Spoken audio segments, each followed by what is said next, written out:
بسم اللہ الرحمن الرحیم۔ السلام علیکم۔ کیپٹل ٹاک میں خوش آمدید۔ ایران پر پہلے اسرائیل نے حملہ کیا اور اسرائیل کے بعد امریکہ نے بھی ایران پر حملہ کر دیا ہے، اور ایران پر امریکہ کے حملے کے بعد اس پورے خطے میں ایک نئی جنگ شروع ہو جانے کا خطرہ ہے جو بالکل پاکستان کے دروازے پر کھڑی ہے۔ اس جنگ کے بعد جو امریکہ کے صدر ہیں ڈونلڈ ٹرمپ، اب ان پر اعتبار کیا جا سکتا ہے، کیونکہ انہوں نے تو پہلے یہ کہا تھا کہ ہم ڈپلومیسی کو 2 ہفتے دیں گے، لیکن انہوں نے 2 دن بھی انتظار نہیں کیا اور ایران پر حملہ کر دیا۔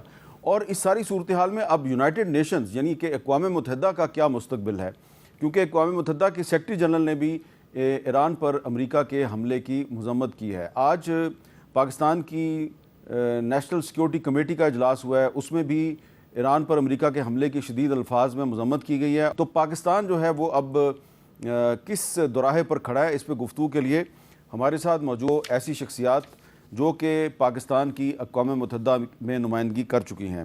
ہمارے ساتھ موجود ہیں ڈاکٹر ملیحہ لودھی صاحبہ، اقوام متحدہ میں، امریکہ میں اور برطانیہ میں پاکستان کی سابقہ سفیر ہیں، اور جناب منیر اکرم صاحب جو کہ اقوام متحدہ میں پاکستان کے پرماننٹ ریپرزینٹیو کے طور پہ خدمات سر انجام دے چکے ہیں، اور UN سیکورٹی کونسل جو ہے اس کے صدر بھی رہ چکے ہیں ایک محدود مدت کے لیے۔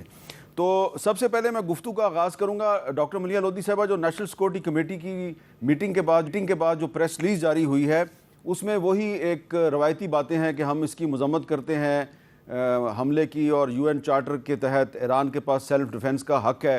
آپ نے تو جو آج آپ کا جو کالم چھپا ہے اس میں ڈونلڈ ٹرمپ کو جھوٹا، فریبی، دغا باز قرار دیا ہے، اور بڑا زبردست کالم ہے آپ کا۔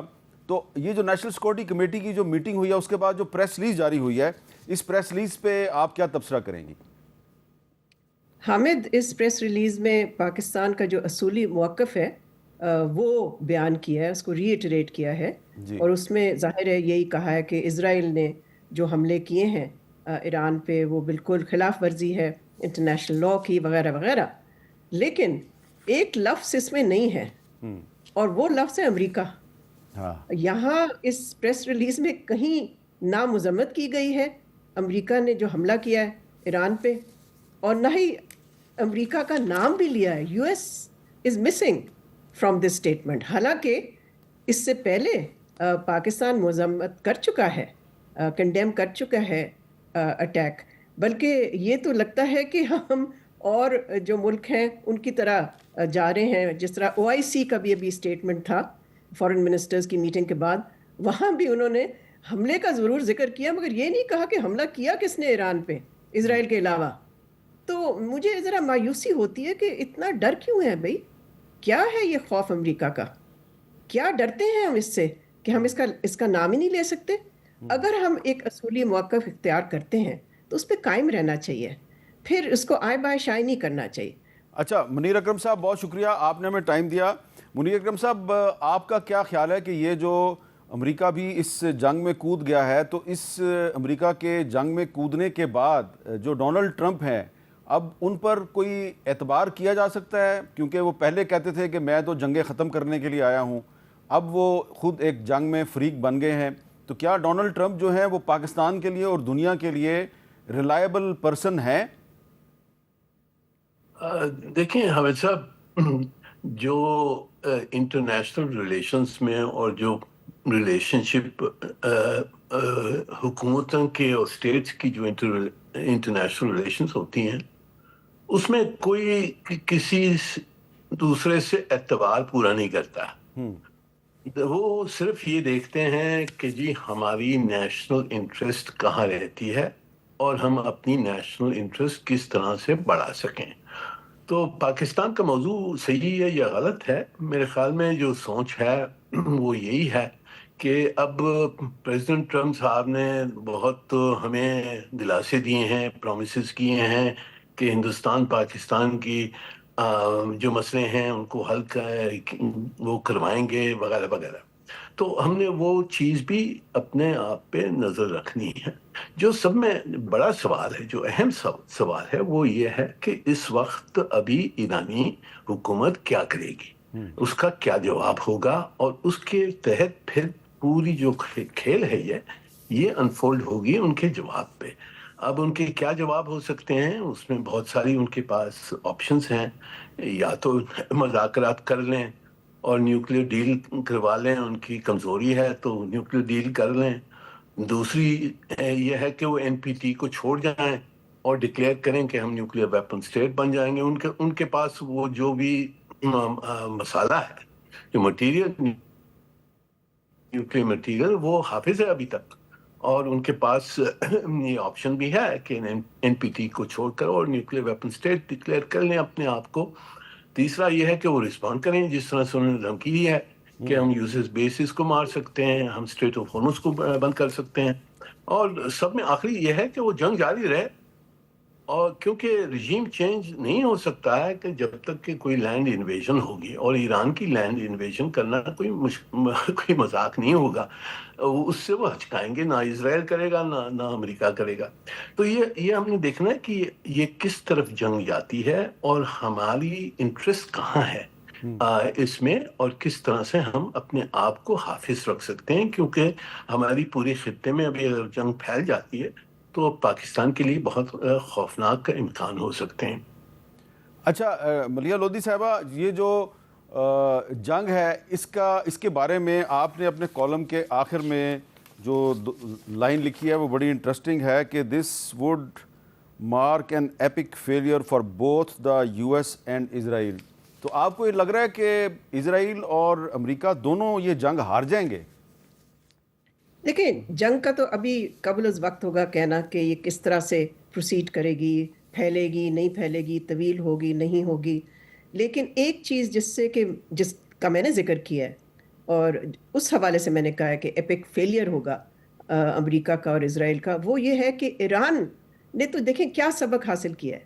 یہ تاریخ میں پہلی دفعہ ہے کہ 2 نیوکلیر ویپن سٹیٹس نے ایک نان نیوکلیر NPT ممبر کو اٹیک کیا ہے، اس پہ حملہ کیا ہے.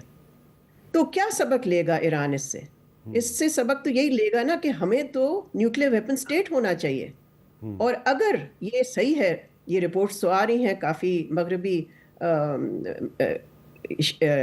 پبلیکیشنز میں بھی، کہ ان کے پاس کوئی 400 کلو گرام کے قریب انرچڈ یورینیم ہے، جو انہوں نے انرچ کیا ہے ٹو 60%.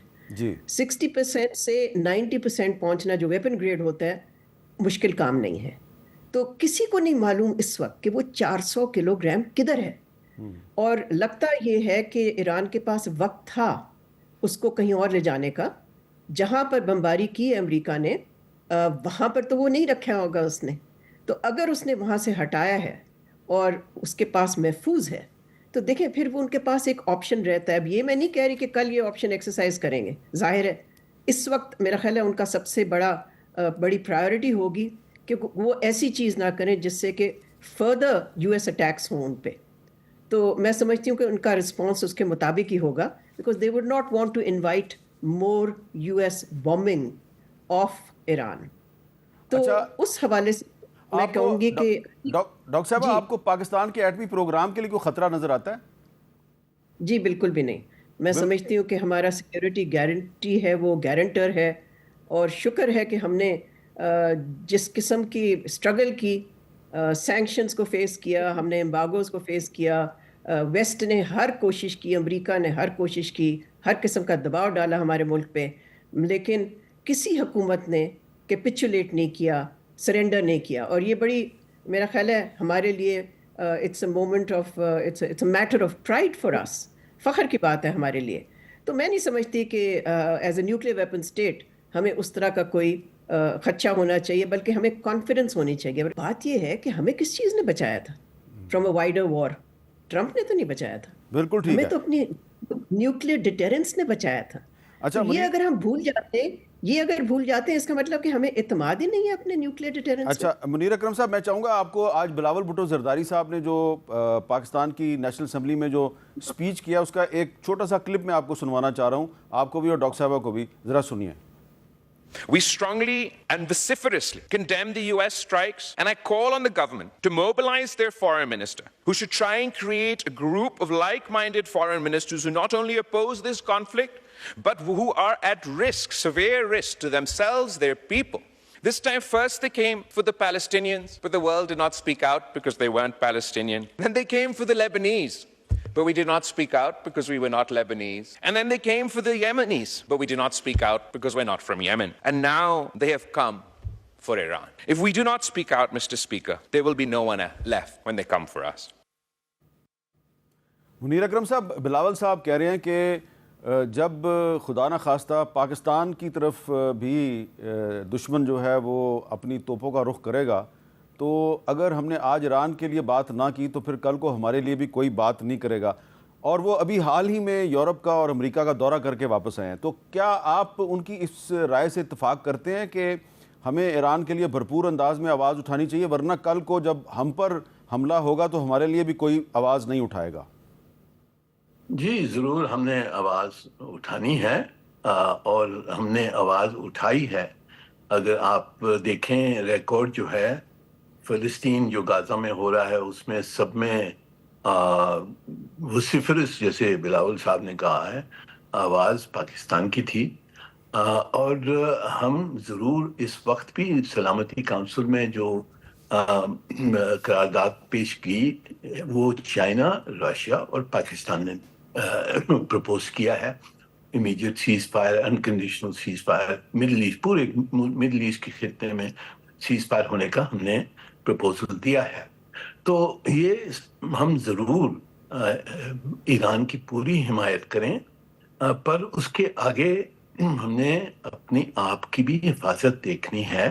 اب صحیح کہہ رہی ہیں ملیہ صاحبہ کہ سب میں بڑی حفاظت جو ہماری ہے وہ نیوکلیئر پاور سے آتی ہے، پر اس کے یہ بھولنا نہیں چاہیے کہ ہندوستان نے ہمیں حملہ کیا. باوجود ہماری نیوکلیئر طاقت کے انہوں نے حملہ کیا، پر وہ حملہ ریسٹرین رہا، کنٹین رہا، کیونکہ دونوں نیوکلیئر طاقتیں ہیں. تو ہم نے اپنا پورا سمجھ کے چلنا ہے. پاکستان کی سیکیورٹی کو ہم کمپرومائز نہیں کر سکتے ہیں. تو ابھی خطے میں یہ بڑھ جائے گی بات. اسی لیے ہماری کوشش یہی ہونی چاہیے کہ امن جتنی جلدی میں جلدی ہو سکے، اور جو ایران کے جو حق ہیں وہ پورے مکمل رہیں.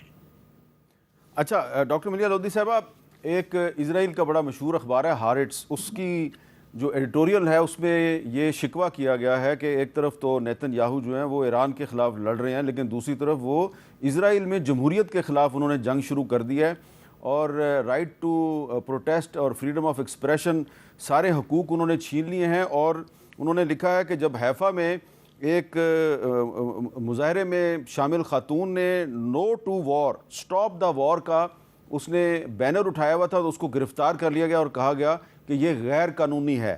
تو آپ کو کیا لگتا ہے کہ جو نیتن یاہو ہے وہ کہتا ہے کہ ایران کی رجیم جو ہے وہ ڈکٹیٹرشپ پہ مشتمل ہے، مذہبی انتہا پسندوں کی ڈکٹیٹرشپ ہے، تو آپ نیتن یاہو کی جو حکومت ہے، اس کی جو رجیم ہے، اس کے بارے میں آپ کیا کہیں گی؟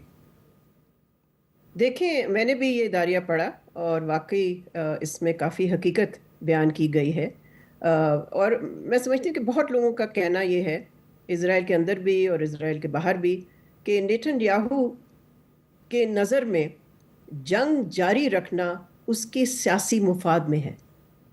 اس لیے کہ اگر غازہ میں وہ سیز فائر پہ رضامند ہو جاتا، ایگری ہو جاتا، اور یہ جنگ اتنی طویل نہ ہوتی، تو کافی امکان تھا کہ اس کی جو حکومت ہے وہ ویسے ہی کمزور تھی ان جنگوں سے پہلے، اور اس کے خلاف کرپشن چارجز بھی ہیں.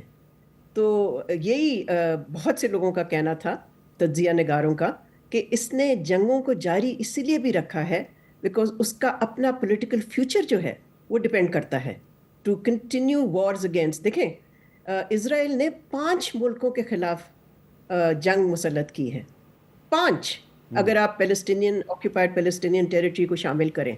ایران، لیبنن، یمن، سیریا، یعنی کہ کوئی ایسی جگہ نہیں ہے جہاں انہوں نے کچھ نہ کیا ہو.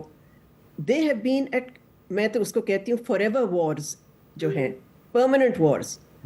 سو یہ آپ کا نشاندہی کرنا کہ جی Netanyahu is trying to suppress anti war sentiment, I am sure that's the case. وہ تو کرے گا نا پھر، بیکاز وہ تو چاہتا ہے کہ سارا اسرائیل جو ہے وہ اس کی حمایت کرے اور وہ جنگ جاری رکھے. منیر اکرم صاحب، ایک بہت اہم سوال ہے، وہ یہ ہے کہ یہ جو ڈونلڈ ٹرمپ صاحب نے جو ایک ایران پر حملہ کیا اور اس کے بعد بڑے فخریہ انداز میں اعلان کیا جی کہ ہم نے اس کا جو نیوکلیئر پروگرام ہے اس کو تباہ و برباد کر دیا ہے، تو اس کو یونائٹڈ نیشنز کے سیکرٹری جنرل بھی کنڈیم کر رہے ہیں اور پوری دنیا اس کو کنڈیم کر رہی ہے. تو آپ کو یہ نہیں لگتا کہ انٹرنیشنل لیول پہ یہ جو لا لیسنس شروع کر دی ہے اسرائیل نے اور امریکہ نے، اس سے جو سب سے زیادہ خطرہ پیدا ہو گیا ہے وہ یونائٹڈ نیشنز کو خطرہ پیدا ہو گیا ہے، اور یونائٹڈ نیشنز جو ہے وہ بالکل اب ایک غیر مؤثر ادارہ بن چکا ہے؟ جی، یونائٹڈ نیشنز جیسے آپ جانتے ہیں حامد صاحب، یونائٹڈ نیشنز تو ایک آرگنائزیشن ہے ممبر سٹیٹس کا. تو نقصان اگر یونائٹڈ نیشنز کو پہنچے گا تو وہ ممبر سٹیٹس کو پہنچے گا جو بھی اصول کے تحت چلنا چاہتے ہیں، جیسے پاکستان ہے، چین ہے. ہمیں یہ ضروری ہے کہ ہم یونائٹڈ نیشنز کو جتنا مضبوط رکھ سکتے ہیں، اس کو کریڈیبل رکھ سکتے ہیں، ہم کریں. اسی لیے ہماری انیشیٹیوز جو ہیں، پرپوزلز ہیں، وہ یونائٹڈ نیشنز سلامتی کونسل، جنرل اسمبلی کے تحت ہم نے چلائی ہیں، کیونکہ ہم سمجھتے ہیں کہ یونائٹڈ نیشنز چارٹر اور یونائٹڈ نیشنز آرگنائزیشن یہ ایک سینٹرل ایکٹر ہونا چاہیے یہ انٹرنیشنل جو پیس اینڈ سیکیورٹی میں. پر حقیقت یہ ہے کہ امریکہ اور اسرائیل خاص کر کے، اب اسرائیل تو ایک آؤٹ لا اسٹیٹ بن گیا ہے، اور جو نیتن یاہو صاحب ہیں ان کو تو پوری دنیا نے، ان کو کرمنل کورٹ نے ان کے خلاف وارنٹس ایشو کی ہیں. سب جانتے ہیں کہ کس طرح سے جینوسائیڈ ہوئی ہے غازہ میں. انٹرنیشنل کورٹ آف جسٹس کی وہاں آرڈرز ہیں ان کے خلاف. تو وہ تو سب سمجھتے ہیں کہ ایک لالس اسٹیٹ ہے، اور اس کی جو سپورٹ ہے، why is it a lawless state اور روگ اسٹیٹ، کیوں اتنی امپیونٹی ہے؟ وہ امپیونٹی ہے کیونکہ ان کو امریکہ کی سپورٹ ہے، امریکہ سب میں بڑی طاقت ہے، امریکہ کا ویٹو ہے، امریکن سپلائز ہیں، تو اس لیے وہ روگ اسٹیٹ بن گیا ہے. ہم نے یہ سب چیزیں دیکھنی ہیں، اور اپنی خود کی حفاظت کرنے کے لیے ہم نے we have to be self sufficient, self reliant, جیسے ملیاں کہہ رہی تھیں، we have to depend on our self. آخر میں کوئی نہیں آئے گا ہمیں مدد کرنے کے لیے، صرف چین ہمارے ساتھ کھڑا ہوا ہے. تو یہ ہم نے ریلیشن شپ جو چین کے ساتھ ہے اور جو ہماری قوت ہے اس کو بالکل مکمل اور تگڑی رکھنا ہے، otherwise they will be consequences for اس.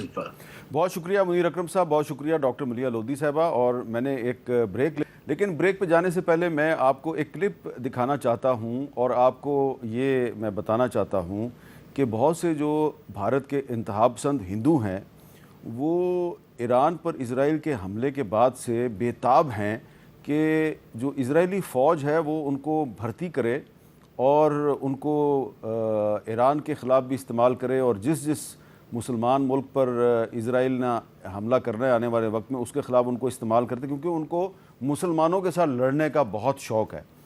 تو یہ جو ان کی کوشش ہے، اس کے بارے میں ایک انڈین جرنلسٹ جو ہیں وہ آپ کو کیا بتا رہی ہیں، ذرا سنیے.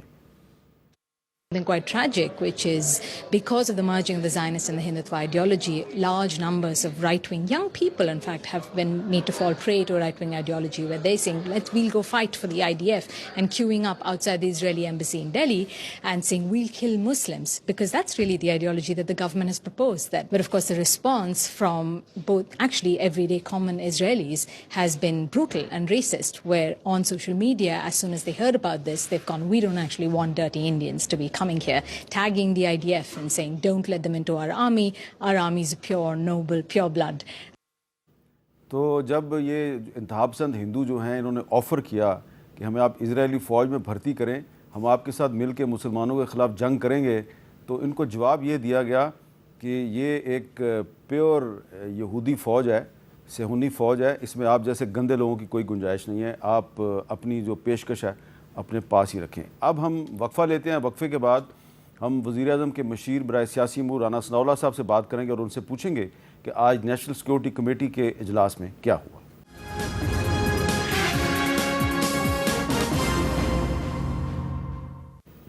کیپٹل ٹاک میں دوبارہ خوش آمدید. ہمارے ساتھ موجود ہیں رانا ثناء اللہ صاحب، وزیر اعظم کے مشیر برائے سیاسی امور.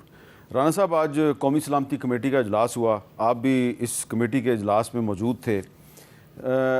اس میں مذمت کی گئی ہے جو ایران پر حملے ہوئے ہیں، لیکن جو آج قومی اسمبلی میں تقریریں ہوئی، خاص طور پہ جو بلاول صاحب کی جو تقریر ہوئی، اس میں انہوں نے اس خدشے کا اظہار کیا کہ اگر آج ہم کھل کر ایران کے ساتھ کھڑے نہ ہوئے تو کل کو ہم پر بھی حملہ ہوگا اور پھر ہمارے ساتھ بھی کوئی کھڑا نہیں ہوگا. تو آج قومی سلامتی کمیٹی کے اجلاس میں کیا یہ ان معاملات پہ بھی غور ہوا ہے کہ یہ جو جنگ شروع ہوئی ہے اس خطے میں، یہ جنگ بڑھتے بڑھتے کسی وقت پاکستان کے لیے بھی خطرہ بن سکتی ہے؟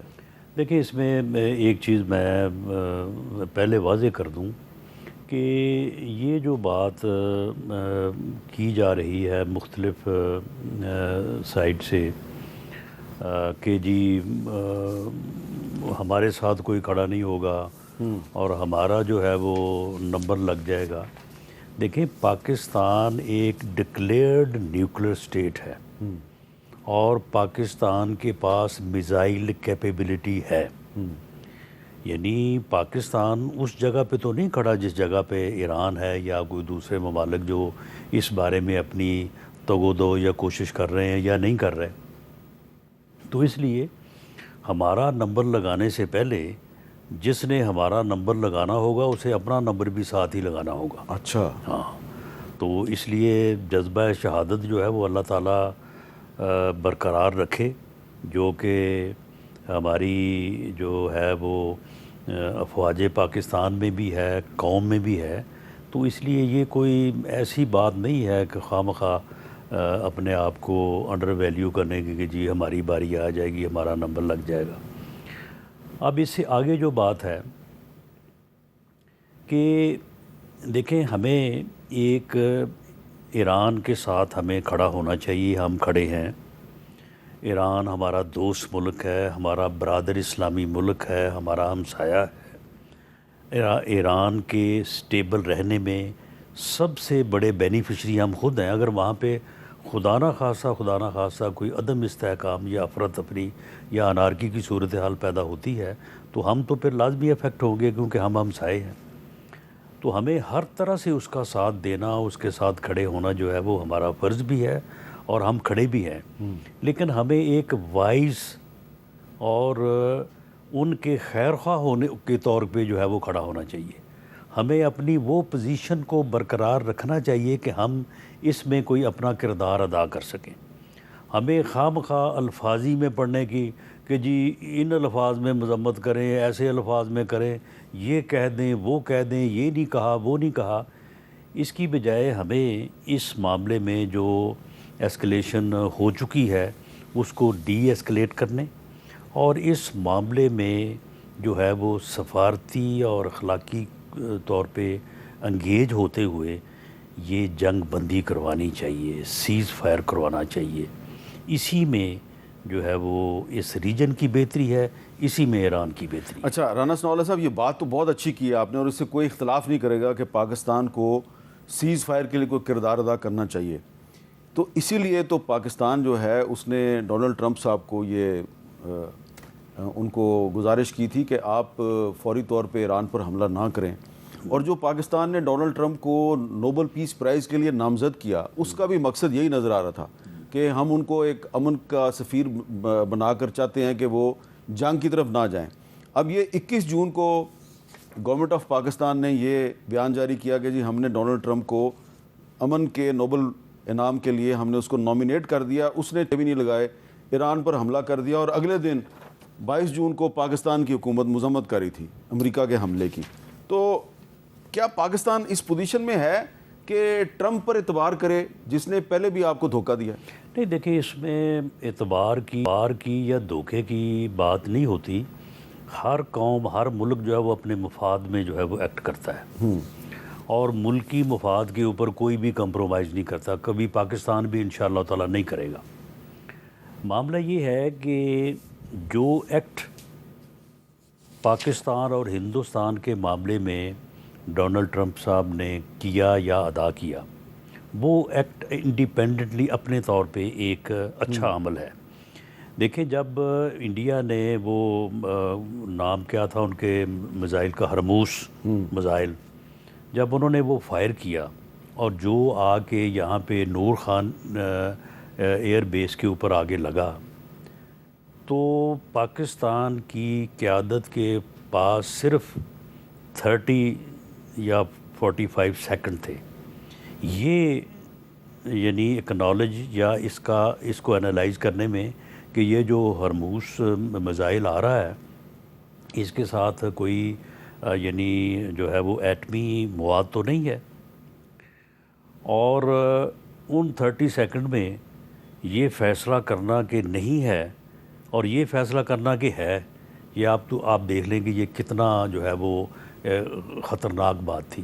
چلے میں یہ نہیں کہتا کہ چلو انہوں نے اچھا کیا کہ مواد نہیں تھا، لیکن چلے اگر اس طرف جو ہے وہ غلط فہمی ہو جاتی کہ جی ایسا ہی ہے اور ادھر سے پھر کوئی جو ہے وہ ایکشن ہو جاتا یا اسی صورت میں وہاں سے ایکشن ہو جاتا، تو پوری دنیا جو ہے وہ ایٹمی جنگ میں جو ہے وہ چلی جاتی اور جو تباہی ہوتی اس کا آپ اندازہ نہیں کر سکتے. ایسی صورتحال میں اگر ڈونلڈ ٹرمپ نے ایک کردار ادا کیا ہے اور پوری دنیا کو اتنے بڑے خطرے سے بچایا ہے، تو اس کردار کی انڈیپینڈنٹلی ایویلیویشن ہونی چاہیے، اور اگر وہ کردار ادا ہوا ہے جو کہ ہوا ہے تو اس کی اپریشیشن ہونی چاہیے. تو حکومت پاکستان نے یا وزیر اعظم پاکستان میاں شہباز شریف نے ان کے اس ایکٹ کے اوپر جو ہے وہ ان کو نامزد کیا ہے اور وہ ایکٹ انہوں نے کیا ہے. اب ایک آدمی ایک وقت میں ایک اچھا عمل کرتا ہے تو وہ اس بات کی گارنٹی تو نہیں ہے کہ وہ آئندہ بھی سارے اچھے عمل کرے گا. ہو سکتا ہے وہ آئندہ بھی سارے اچھے عمل کرے، لیکن یہ بھی ہو سکتا ہے کہ وہ نہ کرے. لیکن ایسا کرنے سے جو اس نے اچھا عمل کیا ہے اس کی اپریشیشن تو نہیں رک سکتی، اس کی اپریشیشن اپنی جگہ پہ ہونی چاہیے، اور اگر آئندہ کوئی اچھا عمل کرے تو اس کی بھی ہونی چاہیے، اور اگر کوئی آئندہ نہیں کرتا یا کوئی برا کا عمل کرتا ہے تو اس کی مذمت، جیسا کہ آپ نے کہا ہے، وہ بھی پھر فرض بنتی ہے. بالکل، حکومت پاکستان نے مذمت بھی کی ہے، لیکن ٹرمپ صاحب جو ہیں وہ ہمیشہ کہتے تھے کہ جی میں جنگ کے خلاف ہوں. انہوں نے تو ووٹ ہی جو ہے وہ لیا تھا کہ میں جنگوں سے امریکہ کو بچاؤں گا. کیا کہتے تھے ذرا سنیں. I will end the war in Ukraine. I will stop the chaos in the Middle East, and I will prevent World War III from happening. They said he will start a war. I'm not going to start a war. I'm going to stop wars. Trump صاحب کہتے تھے کہ تم جنگیں شروع کرنے کے حامی ہو، یعنی کہ اپنے مخالف. میں جنگیں شروع کرنے کا حامی نہیں ہوں، لیکن اب تو انہوں نے ایک بہت بڑی جنگ شروع کر دی ہے جس کی پاکستان مذمت کر رہا ہے، جس سے پاکستان کی سلامتی کے لیے بھی خطرات پیدا ہو گئے ہیں. تو میں پوچھ یہ رہا ہوں کہ وہ جو ہم نے اس کو نوبل پیس پرائز کے لیے نامینیٹ کیا، اب اس کا کیا کریں؟ اب تو وہ جنگ کا سفیر ہے، امن کا سفیر تو نہیں ہے. دیکھیں بات یہ ہے کہ جو ہم نے نامینیٹ کیا ہے اس کا فیصلہ تو ہم نے نہیں کرنا، فیصلہ تو اس اتھارٹی نے کرنا ہے. وہ اتھارٹی جو ہے اس میں اس عمل کا، جس عمل نے کی بنیاد پہ ہم نے اسے نامزد کیا اس کا بھی جائزہ لیں گے.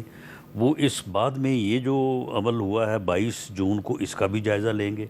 اگر تو وہ دیکھیں کہ اس کا وہ عمل زیادہ بھاری ہے تو ہو سکتا ہے اس کے حق میں فیصلہ کر دیں، اور اگر یہ وہ سمجھیں کہ نہیں اس عمل نے 22 جون کے عمل نے مائنس کیا ہے تو وہ اس کے مطابق فیصلہ کریں گے. لیکن معاملہ یہ ہے کہ ہمیں اب بھی یعنی ایک اسلامی ملک کے طور پہ بھی، اور جو بھی تعلقات ہماری پولیٹیکل لیڈرشپ کے یا عسکری لیڈرشپ کے اس دوران جو ہے وہ سامنے آئے ہیں، ان کا بھرپور طریقے سے ہمیں جو ہے وہ اس کو استعمال کرتے ہوئے تو ڈونلڈ ٹرمپ صاحب کو یاد کروانا چاہیے. یہ بیان جو انہوں نے دیا ہے یہ بار بار ان کے سامنے رکھنا چاہیے کہ جناب آپ تو امن کے سفیر ہیں، تو آپ جو ہے وہ اپنا وہ کردار جو ہے اس کو تازہ کریں، بجائے اس کے کہ یہ آپ نے جو 22 جون کو کیا ہے اس عمل کو آگے بڑھائیں. جی یہاں پہ ایک بریک لیتے ہیں، بریک کے بعد رانا ثناءاللہ صاحب سے ہماری گفتگو جاری ہے.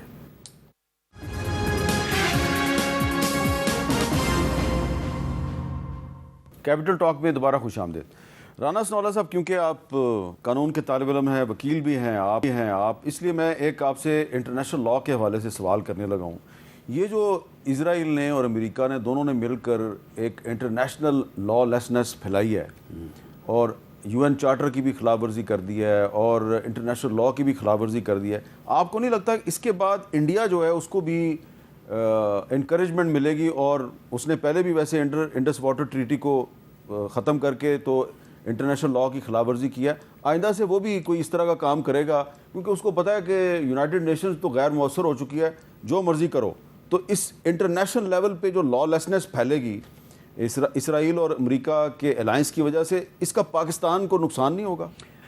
بالکل آپ کی بات جو ہے وہ درست ہے، لیکن معاملہ یہ ہے کہ اگر تو اسرائیل کی طرح انڈیا کو بھی یہ محسوس ہوگا کہ بس جی میں جاؤں گا، جا کے جو ہے وہ بم برساؤں گا اور برسا کے جو ہے وہ واپس آ جاؤں گا، اور اس کے بعد پھر جو میرا دل کرے گا وہ میں کروں گا، اور آگے سے تو کوئی جو ہے وہ کسی کی کیپیسٹی نہیں ہوگی بڑی ہاتھ، وہ جو ہے وہ کوئی 2-4 میزائل میری طرف بھیجیں گے، اور اس کے بعد پھر میں دوبارہ جو ہے وہ جا کے جس طرح سے چاہوں گا دن آؤں گا. تو پھر تو انڈیا ہو سکتا ہے کہ یہ ضرور کرے.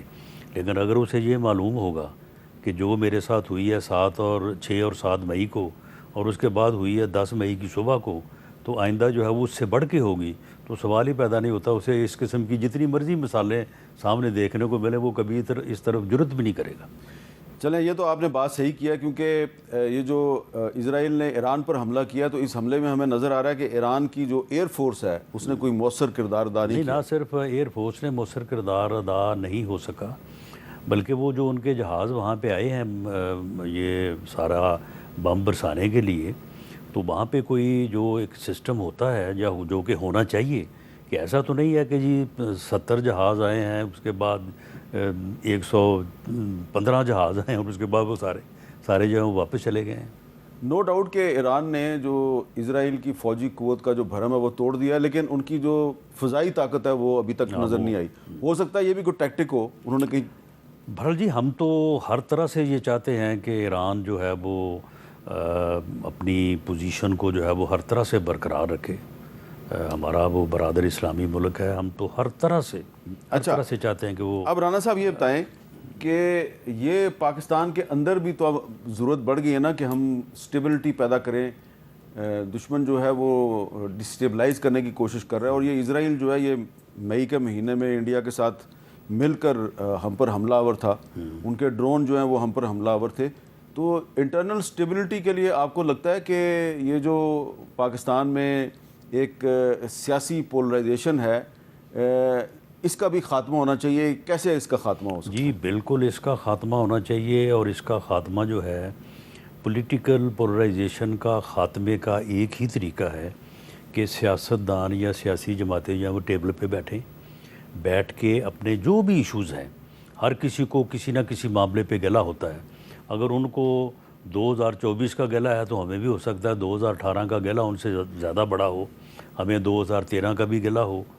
اسی طرح سے کسی جگہ پہ وہ اپنا موقف رکھتے ہیں، کسی جگہ پہ ہم رکھتے ہیں. لیکن سیاسی پولرائزیشن جو ہے پیپلز پارٹی اور PMLN کے درمیان تقریباً 10-12 سال رہی. خاتمہ اس وقت ہوا جب لیڈرشپ جو ہے وہ بیٹھی، اور پھر چارٹر آف جو ہے وہ ڈیموکریسی ہوا. معاملہ یہ ہے کہ جو سیاسی قوت، وہ ہم ہوں یا کوئی ہو، جو ٹیبل پہ بیٹھنے کو تیار نہیں ہے، وہ ذمہ دار ہے. پوری قوم کو اسے ذمہ دار ٹھہرانا چاہیے. آپ لوگوں کو بھی اپنا وزن جو ہے وہ اس پلڑے میں ڈالنا چاہیے، اور آپ کو بھی انہیں ذمہ دار جو ہے وہ ٹھہرانا چاہیے.